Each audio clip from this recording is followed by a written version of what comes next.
Hello, hello, hello, and thank you so much for stopping by. I'm Soraya Marshall Wright. Welcome to The World According to Soraya.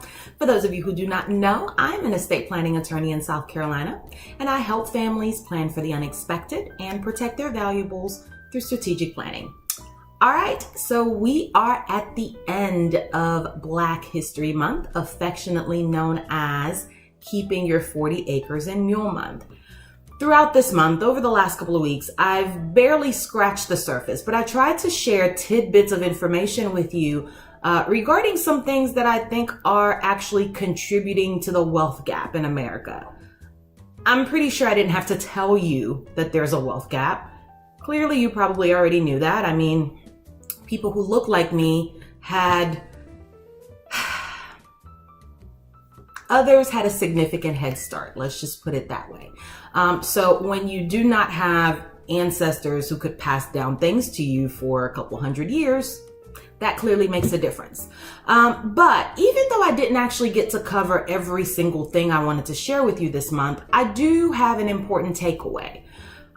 If you get nothing else from any of the information I shared, is that it is extremely important for you to plan and be deliberate about saving for your family and preserving your legacy. A lot of the statistics that I reviewed indicated that people who look like me, on average, generally inherit far less than others.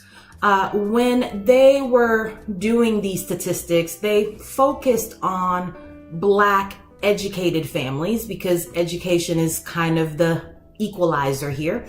And when compared to educated white families, only about 13% of children who look like me inherited from their loved ones, compared to 41% of others. On average, people who look like me inherited less than $40,000. Others inherited more than $150,000. That may not sound like it's a big deal, but it is. Giving your children a head start by planning ahead and making sure they have a little bit of a boost is the best thing you can actually do for them. I've heard too many conversations where people say, well, they got to get it while I'm here, or I'm going to spend it while I'm here and make sure I get to see them enjoy it, or something along those lines. And if you're one of those who think that giving your children or your grandchildren everything they want right now, buying them the material things, giving them the Jordans or whatever else you didn't have when you were growing up, if you think that's it, that's the end of it, that's all they deserve, you're wrong, but it's your right to be wrong. But I implore you, I beg you, make it a priority.